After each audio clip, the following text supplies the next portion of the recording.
minute to better life. Tuhan telah tentukan kita menjadi alatnya sebagai terang bagi kebenaran firman-Nya agar banyak orang dapatkan keselamatan kekal di dalam akhirat nanti. Oke?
Jumpa kembali di MDT Journey Inspiration of Life. Pagi ini saya mau coba sharingkan gitu kepedihan saat alami proses pembentukan manusia rohani.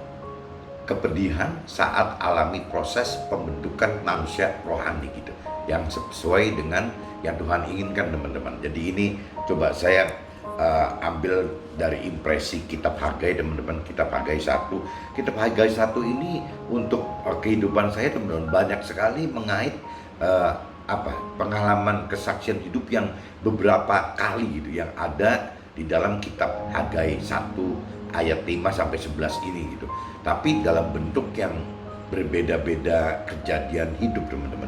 Nah, ini pagi ini saya mau coba saksikan gitu bahwa Hagai, kitab Hagai pasal 1, teman-teman, ayat 5 sampai 11 ini hari ini saya coba sharingkan untuk kepedihan saat alami proses pembentukan manusia rohani kita. Nah, ini saya baca dulu aja, teman-teman, supaya teman-teman bisa ada gambaran gitu. Hagai 1, teman-teman, pasal 1, Hagai pasal 1 ayat 5 sampai 11. Saya mulai, teman-teman, baca secara cepat aja gitu, secara universal. Oleh sebab itu, beginilah firman Tuhan semesta alam. Perhatikanlah keadaanmu. Kamu menabur banyak, tetapi membawa pulang hasil sedikit. Kamu makan, tetapi tidak sampai kenyang. Kamu minum, tetapi tidak sampai puas. Kamu berpakaian, tetapi badanmu tidak sampai panas. Dan orang yang bekerja untuk upah, ia bekerja untuk upah yang ditaruh dalam budi yang berlubang gitu. Jadi firman yang di ayat 6 itu katakan seperti itu. Jadi seperti kerja itu sudah maksimal, sudah mati-matian bekerja, teman-teman, tapi hasilnya kayak tidak ada gitu.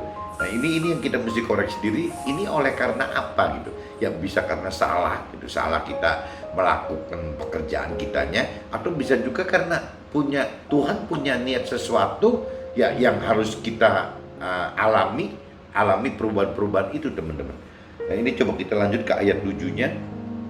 Beginilah firman Tuhan semesta alam, perhatikanlah keadaanmu.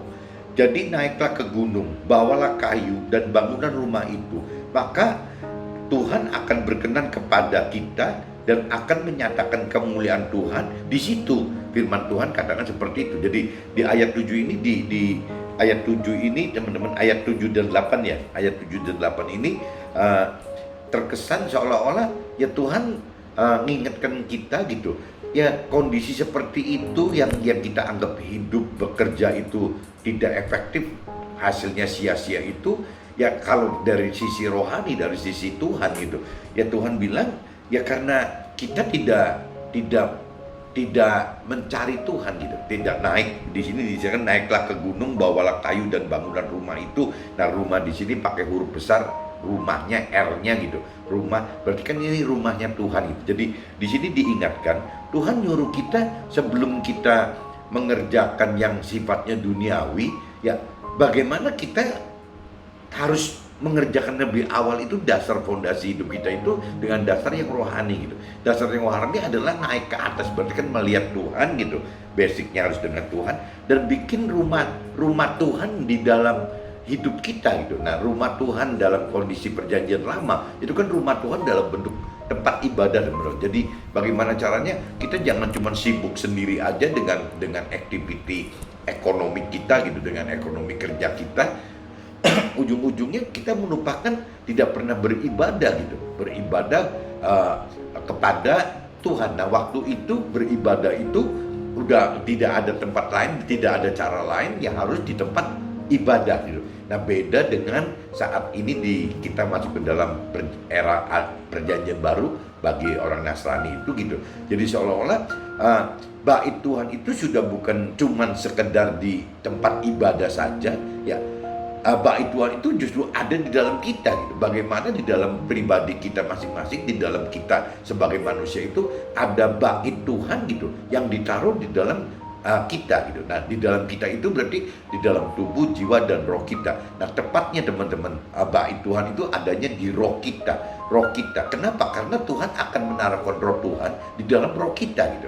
Nah, ini yang kita mesti bisa mengenal dan mengerti, teman-teman, bahwa kita itu hidup terdiri dari 3, tubuh, jiwa dan roh. Nah, orang dunia yang saya sering sharingkan itu cuma tahu ada tubuh sama jiwa saja, rohnya tertinggal. Nah, waktu roh ini tidak dikenal, tidak dimengerti, otomatis kita nggak bisa nangkep bahwa ada Tuhan di dalam kita gitu. Karena tempat Tuhan memang adanya di roh, ya bukan di jiwa kita, bukan di tubuh kita.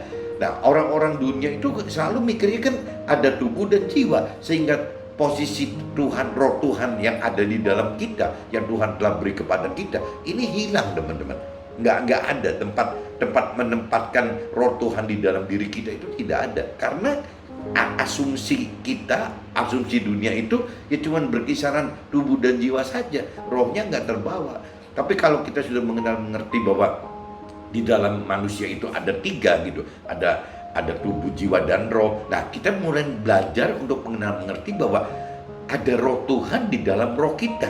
Nah, ini yang mulai nih. Berarti nanti apa bedanya bait Tuhan di dalam roh kita dengan bait Tuhan yang memang wujudnya tempat ibadah? Ya, kalau kita udah punya bait Tuhan di dalam kita, di dalam roh kita, otomatis Tuhan itu ada 24 jam gitu. Dalam satu hari itu 24 jam. Tiap saat Tuhan itu ada dalam kita. Tapi kalau asumsinya Tuhan itu ada di tempat ibadah, ya berarti kan mungkin bagi teman-teman yang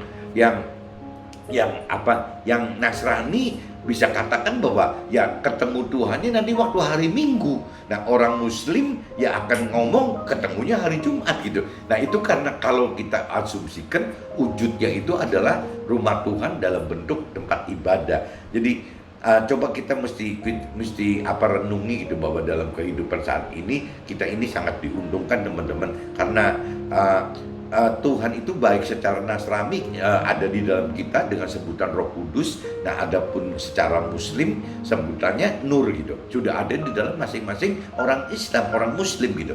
Jadi di orang Nasrani ada Roh Kudus, di orang Muslim ada Nur. Nah, sebenarnya ini sudah satu keberuntungan yang kita dapat dari Tuhan, teman-teman. Karena zaman dulu tidak ada, belum ada seperti itu gitu. Ya cuman ada ya ada Tuhan tapi tidak di dalam kita gitu. Nah, sekarang dengan zamannya kita sekarang hidup gitu, ya Tuhan sudah berikan kasih karunia-Nya bahwa roh Tuhan itu hidup di dalam kita. Tuhan hidup di dalam kita itu dalam arti kata rohnya gitu. Roh Tuhan, karena Tuhan kan bentuknya roh. Roh Tuhan ada di dalam kita. Dan kita ini yang tadi saya bilang harus dipecah 3 dulu, teman-teman.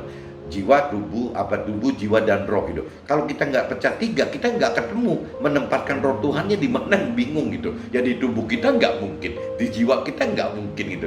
Jadi yang ada itu ya di roh ini. Jadi roh Tuhan itu ada tinggal di dalam roh kita. Nah, roh kita ini ya Tuhan beri kepada setiap manusia itu, lepas itu Nasrani atau bukan Nasrani, sebenarnya semua juga sudah memiliki roh gitu. Di dalam manusia itu sudah ada roh. Nah, tinggal kita mau mengerti nggak bahwa ada roh Tuhan yang bisa bersemayam di dalam roh kita sendiri. Nah, ini yang paling penting ini, teman-teman. Kalau kita sudah bicara, kita beranggapan bahwa roh Tuhan di dalam roh kita sudah dihidupkan. Nah, ini maksudnya Tuhan kembali ke ayat 7 dan 8 tadi gitu ya. bahwa naiklah ke gunung, bawalah kayu dan bangunlah rumah itu, berarti bait Tuhan yang bentuknya gedung tempat ibadah, tapi bisa juga yang tadi saya katakan, bangunlah rumah Tuhan di dalam roh kita gitu. Karena sudah ada roh Tuhan di dalam kita, karena Tuhan udah berikan itu kepada kita. Dan aku akan berkenan, maka Tuhan akan berkenan kepada kita dan akan menyatakan kemuliaan Tuhan di situ. Jadi kalau memang itu sudah terbangun, teman-teman, Tuhan akan menyatakan diri bahwa ya ada Tuhan di dalam kita gitu. Nah, ini berlanjutnya teman-teman, dampaknya kamu mengharapkan banyak tetapi hasilnya sedikit, dan ketika kamu membawanya ke rumah, aku menghembuskannya. Oleh karena apa? Demikianlah firman Tuhan semesta alam. Oleh karena rumahku yang tetap menjadi reruntuhan, sedang kamu masing-masing sibuk dengan urusan rumahnya sendiri-sendiri. Nah, Tuhan tekankan di ayat 9-nya, kamu mengharapkan banyak tetapi hasilnya sedikit, dan ketika kamu membawa, nah ini istilahnya di universal kan, kamu itu saya ganti kita aja gitu. Kita mengharapkan banyak tetapi hasilnya sedikit, dan ketika kita membawanya ke rumah, Tuhan menghembuskannya gitu.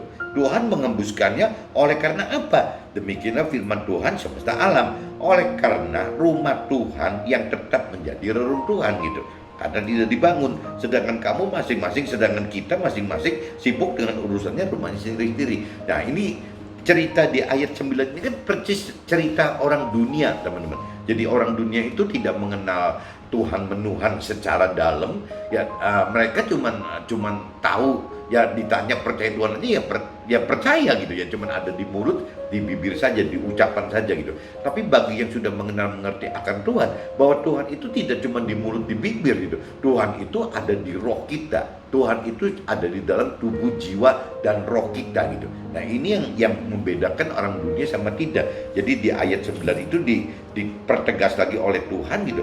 Oleh karena rumah Tuhan yang tetap menjadi reruntuhan, maksudnya tidak dibangun, ya kita tidak pernah beribadah ke tempat ibadah, ya kita tidak pernah beribadah kepada Tuhan di dalam kita sendiri, di dalam roh dan kebenarannya di dalam kita gitu. Jadi bukan dalam bentuk gedung, tapi di dalam roh kita gitu.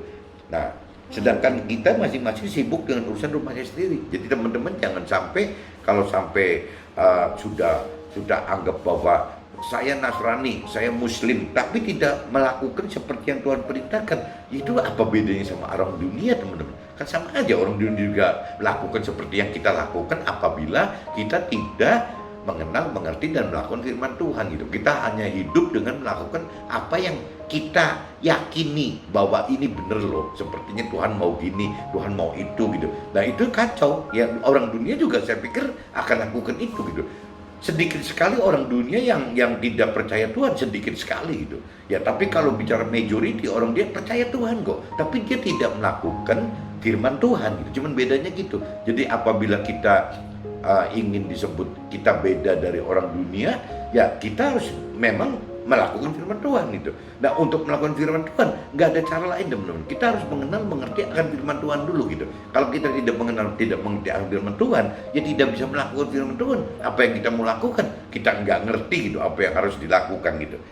Karena firman Tuhan itu kan bentuknya perintah peraturan Tuhan, teman-teman. Bentuknya perintah dan peraturan Tuhan, di mana di situ ada janji-janji Tuhan. Nah, waktu kita mengenal, mengerti firman Tuhan, kita mengenal janji-janji Tuhan, otomatis kita jadi tahu apa rancangan Tuhan untuk kita gitu. Rancangan untuk kita, setiap manusia kan nggak ada yang sama, teman, beda-beda semua gitu. Jadi Tuhan menempatkan satu privilege untuk masing-masing orang itu kan beda, teman-teman. Meskipun kembar pun bisa beda gitu, nggak bisa sama. Nah, ini yang perlu teman-teman tekankan, bahwa hati-hati jangan sampai kita seperti orang dunia gitu. Bedanya ya gitu, orang dunia itu istilahnya tidak mengakui, dia percaya Tuhan tapi tidak mengakui jadi tidak mengakui secara formalitas Nasrani atau Muslim gitu. Orang dunia rata-rata begitu. Atau mungkin orang dunia beragama tapi juga sebenarnya tidak mencari Tuhan gitu ya, cuman karena dibutuhkan aja di dalam KTP-nya, kartu tanda penduduknya butuh ada agama yang diisi, jadi akhirnya diisi saja gitu, padahal nggak ngerti apa-apa gitu. Nah, ada lagi yang mau cari aman, udahlah asal benar-benar diformalkan masuk ke dalam Nasrani atau Muslim, sudah selesai. Padahal buat Tuhan kan bukan itu, teman. Tuhan itu kan tunggu kita itu benar-benar melakukan firman Tuhan gitu. Jadi bagi yang Muslim ya harus melakukan Al-Quran, apa yang perintah peraturkan di dalam Al-Quran gitu. Nah sebaliknya Nasrani juga sama, ya bagaimana melakukan hidup dengan sesuai perintah peraturan yang di dalam Alkitab itu gitu. Jadi masing-masing kan sudah ada jalurnya masing-masing. Nah waktu kita melakukan firman Tuhan, kita melakukan perintah perintah Tuhan, ya kita pasti akan dapatkan janji-janji Tuhan. Nah janji Tuhan itu yang tadi dikatakan, apabila kita benar mau meninggalkan aktiviti duniawi kita, ya dengan cara kita hidup di jalannya firman Tuhan bersama roh Tuhan, ya Tuhan akan buktikan bahwa ya berbeda gitu. Yang tadinya seperti itu, ini dikatakan di ayat 10-nya, seperti yang biasanya karena kita tidak melakukan firman Tuhan, itulah sebabnya langit menahan embunnya dan bumi menahan hasilnya. Tuhan ingatkan itu loh. Ya, apabila kita tidak melakukan firman Tuhan, Tuhan bisa saja menahan embunnya dan buminya menahan hasilnya gitu. Jadi itulah sebabnya langit menahan embunnya. Tuhan tahu gitu bahwa langit menahan embunnya dan bumi menahan hasilnya. Berarti kan nggak ada hasil apa-apa, teman. Dan kalau dipertajam lagi di sini, teman-teman, ya, dan ke ayat 11-nya gitu. Dan aku memanggil kekeringan datang ke atas negeri. Jadi malah kekeringannya Tuhan datangkan gitu. Bukan dibiarkan tapi didatangkan gitu. Kekeringan untuk apa? Ya untuk jadi tandus kitanya gitu. Kehidupan kita tandus, baik kehidupan yang sifatnya berkat jasmani yang terkait dengan berkat rohani, ya tandus semua dua-duanya, teman. Karena kita tidak melakukan firman Tuhan gitu. Jadi aku mengira kekeringan datang ke atas negeri, ke atas gunung-gunung, ke atas gandum, ke atas anggur, ke atas minyak, ke atas segala yang dihasilkan tanah, ke atas manusia, hewan, dan ke atas segala hasil usaha. Jadi ya semua otomatis jadi terhalang, teman-teman. Kalau kita percaya firman yang ini, teman-teman, berarti kuncinya kan apabila kita sudah mengingini berkat yang dari Tuhan, ya otomatis kita harus melakukan firman Tuhan. Intinya gitu, teman-teman. Nah, yang kita mesti bahas itu kan kalau saya pelajari dari kitab Hagai, karena ini di perjanjian lama, teman-teman. Jadi berkat itu lebih condong ke arah berkat yang sifatnya duniawi gitu. Nah, tapi kalau kita sudah masuk ke dalam pengertian yang lebih dalam, pengenalan dan pengertian lebih dalam akan firman Tuhan, kita masuk ke dalam era perjanjian baru kalau di kitab Alkitab Nasrani ini gitu. Ya kita akan tahu bahwa target utamanya itu bukan berkat duniawi, bukan berkat jasmani, tapi berkat rohani. Ya berkat yang kaitannya dengan keselamatan akhirat gitu. Bukan berkat yang kaitannya dengan kesusahan duniawi. Tapi kalau di Hagai ini gitu, dari ayat 1 sampai 11, ini masih bicara, Tuhan bicara bagaimana membujuk orang-orang untuk melakukan firman, melakukan perintah peraturan Tuhan ya dengan imbalan kesuksesan duniawi gitu. Kenapa? Karena memang pengertian mereka itu jauh di bawah kita, teman-teman. Karena waktu itu kita harus sadari di dalam perjanjian lama itu kitab suci tidak ada, teman-teman. Jadi sangat tidak diuntungkan. Ya beda dengan zamannya kita sekarang gitu. Jadi Tuhan pengen kita ini anggaplah sudah ngerti kitab suci gitu. Nah, langkah kita berikutnya bagaimana untuk semakin sempurna, semakin serupa dengan apa yang Tuhan inginkan. Kalau zaman dulu kan enggak, teman-teman. Sebatas misalnya orang dunia bisa masuk ke dalam ikut Tuhan saja sudah satu kebaikan lah gitu. Tapi kalau sekarang kan enggak, teman-teman. Jadi kita bukan cuma cukup targetnya itu baik, tapi bagaimana kita hidup itu dengan benar gitu. Nah, kenapa kita mesti hidup dengan benar? Karena kalau hidup dengan benar sesuai dengan perintah Tuhan dalam firman-Nya, dan kita berani melakukan seperti yang perintah peraturan firman-Nya gitu, ya otomatis Tuhan bilang kita akan menjadi semakin serupa gitu dengan kesempurnaan dan dengan Tuhan gitu. Semakin sempurna dan semakin serupa gitu dengan Tuhan. Maksudnya semakin sempurna dan semakin serupa dengan apa yang perintah firman perintahkan dan peraturkan, teman-teman. Seperti itu gitu. Jadi semakin bukan secara physically jadi mirip-mirip serupa Tuhan atau semakin seperti itu, bukan gitu. Jadi dalam arti kata melakukan firman-Nya, teman-teman. Jadi kita kalau semakin mau semakin sempurna, kita mau semakin serupa dengan Tuhan, itu satu-satunya ya bagaimana caranya kita hidup dengan semakin banyak semakin tepat gitu ya melakukan seperti perintah peraturan firman-Nya. Kuncinya itu teman-teman. Nah ini saya udah bacakan kitab Hagai pasal 1 dari ayat 1 sampai 11 saya udah bacakan. Nah ini saya coba mulai masuk ke dalam draft saya gitu, apa yang saya catat di dalam kitab suci saya, bahwa di dalam kitab Hagai 1, kitab Hagai pasal 1 ayat 5 sampai 11. Nah saya catat seperti ini teman-teman.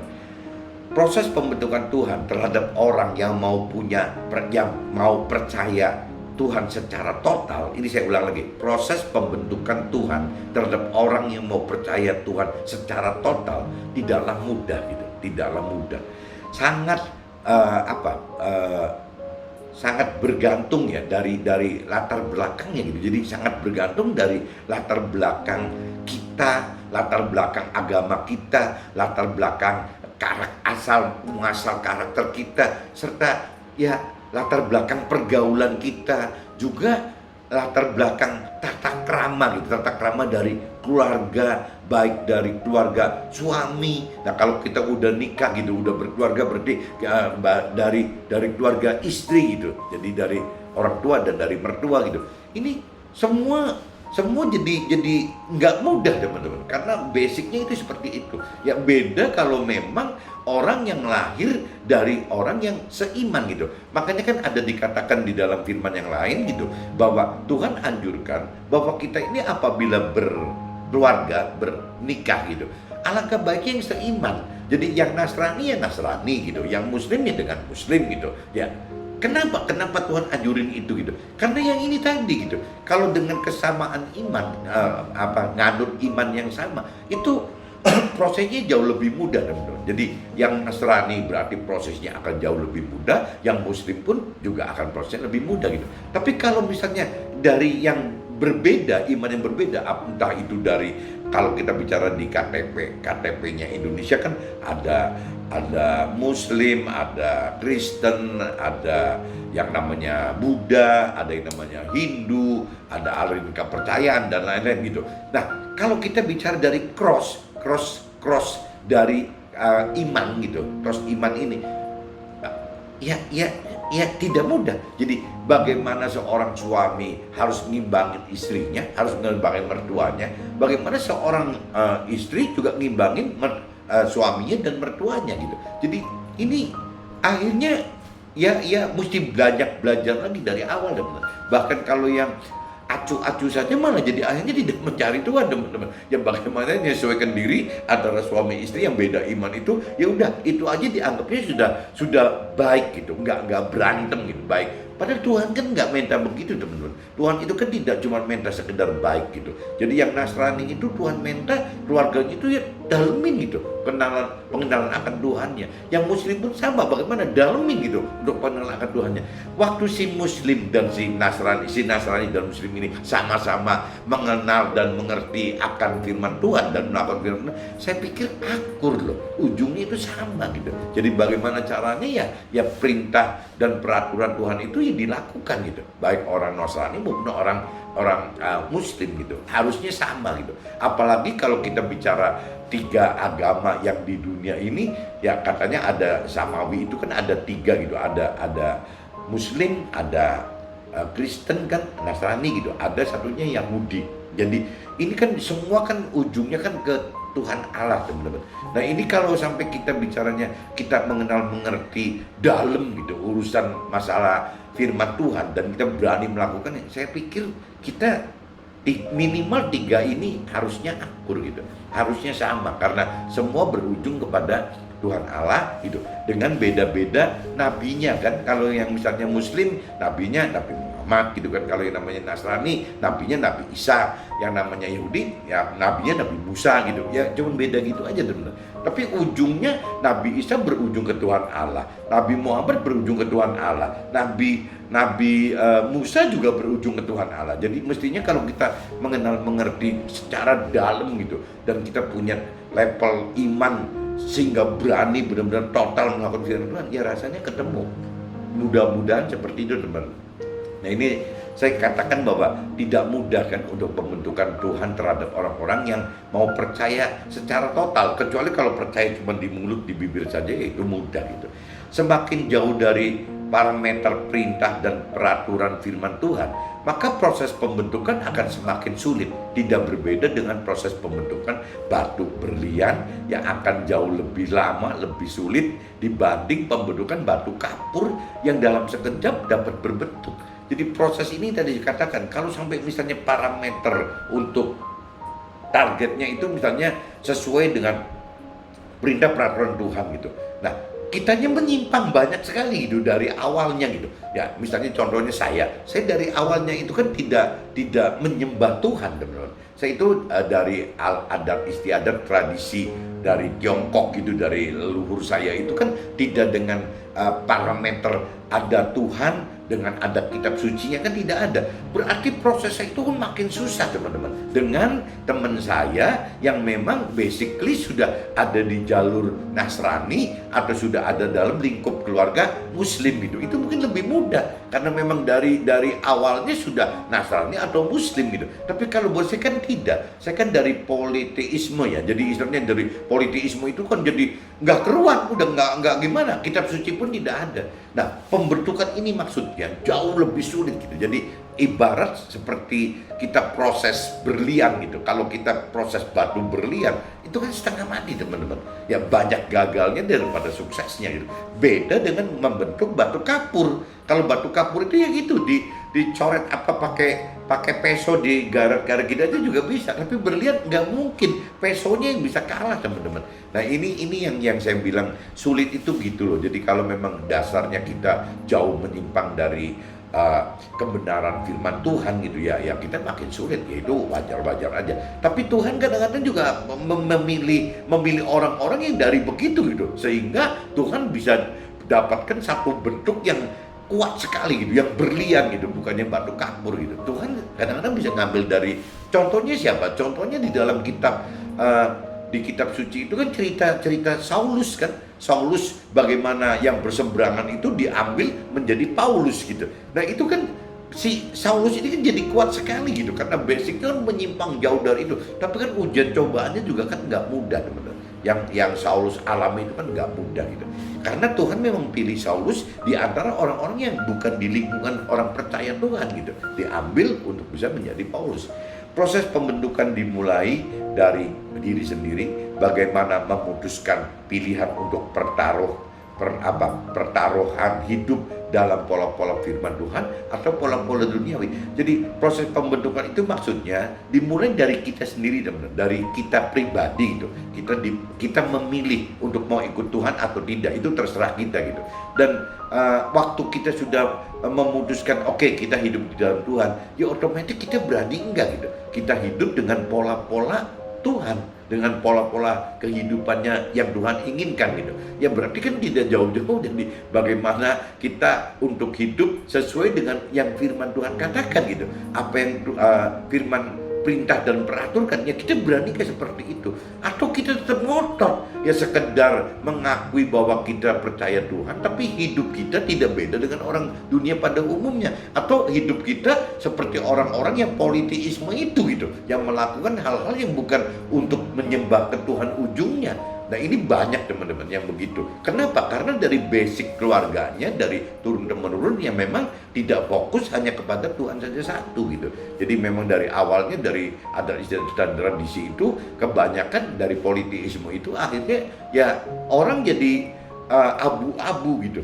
Ya bisa di mulut, di bibir katakan percaya Tuhan, tapi dalam tingkah lakunya tetap nggak beda seperti orang dunia atau orang politeisme pada umumnya. Nah ini yang abu-abu ini kan bahaya, teman-teman. Paling maksimal yang abu-abu ini kalau ibaratnya diibaratkan akhirat, di dalam surga itu ada seperti kerajaan, karena Nasrani selalu katakan seperti kerajaan gitu. Ya kita pasti cuma jadi anggota masyarakatnya saja gitu. Kita tidak, kalau itu maksudnya orang yang abu-abu tapi baik gitu loh. Orang abu-abu yang baik itu ya lebih baik teman-teman daripada tidak abu-abu tidak baik gitu, daripada yang tidak baik gitu. Jadi tetap abu-abu baik itu maksimal itu paling masuk juga menjadi masyarakat surga. Nah kita kan Tuhan inginkan, target kita kan bukan masyarakat surga. Tuhan inginkan supaya kita masuk ke dalam pemerintahannya Tuhan dan pemerintahan surganya gitu. Nah waktu kita ingin menjadi pemerintahan, masuk ke dalam pemerintahan surga, ya otomatis kita harus benar-benar berani untuk mendalami gitu pengenalan pengertian akan firman Tuhan, dan berani gitu, berani benar-benar beriman untuk melakukan apa yang firman Tuhan katakan gitu. Nah itu tidak bisa cara lain, yang saya berulang kali katakan, harus ada roh Tuhan gitu. Ya jangankan untuk melakukan firman Tuhan, untuk mengerti firman Tuhan pun kita butuh roh Tuhan gitu. Nah ini yang teman-teman harus sadari seperti itu teman-teman. Jadi kembali lagi, proses pembentukan diawali dari diri sendiri, tapi kembali seberapa berani itu, seberapa serius kita mau total untuk Tuhan itu. Pola firman Tuhan adalah berani untuk menyelesaikan masalah-masalah dengan kaitkan firman dalam mengatasinya, di mana hal ini akan tersudut untuk pasrah kepada Tuhan dengan hanya harapkan jalan Tuhan yang ada di firman-Nya saja, serta andalkan kasih karunia Tuhan saja. Dan ini tidak mudah teman-teman. Jadi kalau bicara benar kita totally pengen berubah gitu dari cara dunia menjadi caranya Tuhan, ya seperti itu teman-teman. Jadi banyak sekali pikiran rasio kita sebagai manusia itu harus dibunuh, harus diberhentikan. Kita harus berani belajar percaya untuk irasional gitu. Maksudnya irasional ya kita berani nggak gitu melakukan seperti yang firman suruh gitu, perintah dan peraturkan gitu. Itu kita berani masuk ke dalam kategori itu nggak? Ini nggak mudah teman-teman. Karena waktu perintah peraturan Tuhan itu kita jalankan, itu biasanya tidak rasional gitu. Ya umumnya irasional. Kenapa Tuhan butuh irasional? Karena Tuhan, kalau bagi Tuhan itu bukan irasional, bagi Tuhan itu ya itu rasional gitu. Kenapa? Karena Tuhan punya power, punya kuasa supranatural teman-teman. Jadi kalau kita nggak punya, sama aja ibaratnya kalau kalau mungkin kita turunkan pengertiannya, Tuhan dengan kita itu sama aja kita dengan orang yang di dalam pedalaman gitu, yang tidak mengenal mobil apa-apa. Nah mereka waktu kita tempuh jarak misalnya 100 km gitu, 100 km kita tempuh misalnya dalam sejam aja bisa nyampe teman-teman, dalam sejam gitu, sejam setengah udah nyampe. Ya, tapi kalau bicara orang-orang yang di pedalaman menempuh jarak 100 km itu bisa berhari-hari teman-teman. Jadi kalau bagi orang pedalaman bisa begitu itu aneh gitu. Kenapa kok bisa secepat itu gitu ya? Karena orang pedalaman tidak mengenal, ya dianggapnya oleh orang pedalaman itu adalah kuasa yang supranatural gitu. Seperti itu. Sama aja cerita di pedalaman tidak ada handphone gitu. Kita di kota sudah ada handphone. Waktu kita masuk ke pedalaman yang ada sinyal, orang pedalaman juga bingung, ini orang kok ngomong sendiri gitu. Ya bawa benda apa ngomong sendiri, kayak orang gila gitu, kata orang pedalaman seperti itu. Padahal kita lagi ngomong di handphone gitu dengan teman kita yang di kota besar gitu. Nah ini ya sama, orang-orang pedalaman akan anggap ini orang nih aneh gitu, kok bisa berkomunikasi kayak begitu gitu. Nah ini semua itu sama aja saya ibaratkan kekuatan Tuhan dengan kekuatan kita. Jadi banyak sekali kekuatan Tuhan yang kita anggap memang supranatural dan kita tidak mengerti teman-teman. Nah makanya waktu solusi supranatural ini, kuasa supranatural ini, yaitu sepadan dengan yang kita anggap irasional tadi gitu. Kalau ininya kuasanya kuasa natural, kuasa-kuasa seperti cuma sekuat manusia biasa aja, ya di sininya timbulnya bukan irasional, itu rasional teman-teman. Kalau di sininya natural, biasa kuasanya natural, di sininya akan lahirnya rasional, dan di sininya natural, di sini akan lahir bukan mujizat teman-teman. Ya wajar-wajar aja kejadian yang biasa. Tapi kalau kita compare di sini terjadi supranatural, ya di sininya pasti irasional. Di sini supranatural, ya pasti di sininya timbul keajaiban gitu. Ya di sininya supranatural, di sininya pasti timbulnya mujizat gitu. Kan seolah gitu. Nah, pola kerja Tuhan itu seperti itu teman-teman. Kita bisa nggak gitu menempatkan diri kita itu seperti itu gitu. Berani nggak kita menahan diri? Pengertiannya seperti itu. Nah ini nggak mudah teman-teman. Bagi pengusaha atau orang karir, karena saya kan bicara pengusaha dan teman-teman saya di kantor kan orang karir semua gitu. Bagi pengusaha atau orang-orang karir, proses pembentukan akan Tuhan bawa ke dalam area harta tahta gitu. Tuhan akan proses itu begitu. Jadi bagi pengusaha dan orang karir, Tuhan akan membentuk kita dalam area yang tidak jauh-jauh. Ya ada yang kaitan dengan harta, ada yang kaitan dengan tahta gitu. Karena akan terkait ekonomi keuangan serta jabatan pekerjaannya gitu. Karena pengusaha dan orang karir, lain cerita kalau petani gitu ya, atau peternak, mungkin saya nggak pernah ngalamin itu, mungkin ceritanya beda lagi gitu. Tapi kalau saya ngalamin sebagai pengusaha, ya dan teman-teman saya atau kerabat saya atau anak buah saya, ya semua ya kaitannya pasti urusan pengusaha atau karir gitu, karir pekerjaan gitu. Nah ini ujung-ujungnya selalu ngaitnya dengan ekonomi keuangan serta jabatan pekerjaan, nggak jauh-jauh dari situ. Dan Tuhan akan jungkir balikkan keadaan lama menjadi baru. Jadi kondisi seperti itu gitu, yang tadinya kita surplus keuangan jadi mungkin minus keuangan, yang tadinya jabatan kita tinggi jadi berbalik akan jadi rendah. Itu bukan mustahil teman-teman. Itu akan kita alami semua karena Tuhan butuhkan proses itu supaya kita berubah teman-teman. Bagaimana caranya kita bisa berubah gitu. Nah ini yang teman-teman harus tahu, harus sadar bahwa memang dalam proses Tuhan itu kita akan mengalami seperti itu gitu.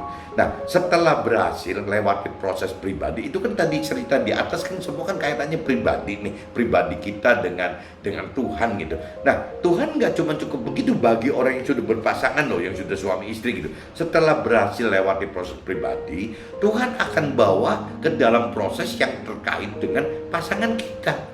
Bahkan bukan cuma pasangan aja, terkait dengan anak-anak kita. Dan bisa juga dengan orang tua, mertua, serta keluarga-keluarga yang lain. Jadi setelah kita sukses, kita berhasil, kita lulus melewati masalah-masalah pribadi kita gitu, proses dalam hal pribadi kita, ini masih kurang teman-teman bagi Tuhan. Karena kita di dalam, kita akan dijadikan Tuhan sebagai alat ke dalam sesama kita yang banyak gitu, sehingga Tuhan kasih latihan buat kita. Yang pertama pasti ditenggorin tuh yang namanya urusan kita dengan keluarga besar, biasanya gitu, supaya kita bisa mengalami proses yang lebih mengenal, mengerti akan bagaimana memberikan solusi terhadap keluarga besar. Ya tenggorin lagi dengan keluarga kecil gitu. Nah kita juga berlatih tuh bagaimana caranya mengatasi ini, pengertian kita yang berubah. Pengertian mereka nggak mungkin berubah gitu, kita yang mesti berubah dulu. Waktu kita berubah nanti mereka jadi ikut ke bawah gitu, berubah. Nah setelah itu masuk lagi ke anak-anak kita teman-teman.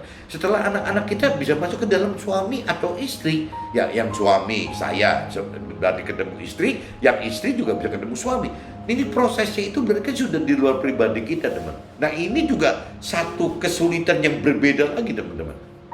Tapi kalau memang kita kuat menghadapi ini semua, jelas isinya kan semua seperti judulnya teman-teman, keberdian saat alami proses. Jadi waktu ngalamin proses ini yang kaitan dengan pribadi kita aja udah pedih gitu, udah sedih, apalagi kaitan dengan yang di luar kita gitu. Yang di luar kita urutannya, daftarnya panjang sekali teman. Dari mulai keluarga besar, keluarga kecil, dari mulai anak-anak, dari mulai sampai nyangkut ke istri sendiri atau ke suami sendiri, itu jadwalnya panjang teman. Nah ini tidak mudah. Nah ini semua kita alami keberdian itu, cuman ya tujuannya cuma satu, bagaimana kita bisa dibentuk Tuhan menjadi manusia rohani yang benar seperti yang Tuhan inginkan, semakin sempurna seperti yang Tuhan inginkan, semakin serupa dengan apa yang Tuhan inginkan di dalam firman, perintah peraturannya gitu. Dan kita memang makin berani melakukan firman Tuhan, sehingga kita satu saat akan menjadi alat yang maksimal, akan yang efektif untuk menjadi alat Tuhan gitu. Ya caranya gimana ya? Kalau buat saya menjadi saksi hidup gitu ya, bahwa Tuhan itu ada kepada sesama saya. Mungkin gitu teman-teman. Jadi ini hari juga saya katakan bahwa saya ada vlog ini juga saya berjuang untuk menyaksikan hidup saya lewat vlog ini. Tujuannya nggak jauh-jauh, bagaimana untuk menjadi alat Tuhan. Nah masalah untuk saya pribadi keberhasilan vlog ini bagaimana sih tidak terlalu peduli. Yang jelas Tuhan kan lihat hati saya gitu, bahwa saya punya niat untuk seperti ini. Ya untuk saya cukup gitu, untuk Tuhan cukup. Adapun kalau memang Tuhan anggap ini berguna untuk yang lain, ya Tuhan akan pasti efektifkan vlog-vlog semacam ini. Oke, mungkin pagi ini saya sharing seperti ini, mudah-mudahan teman-teman jangan terlalu gampang frustasi gitu, karena memang waktu mengalami proses pembentukan manusia rohani untuk menuju ke titik yang Tuhan inginkan, itu harus melewati penderitaan dan penindasan dan berujung ke kepedihan dan sedih. Tapi satu titik nanti itu akan terlewati. Oke, see you, bye-bye.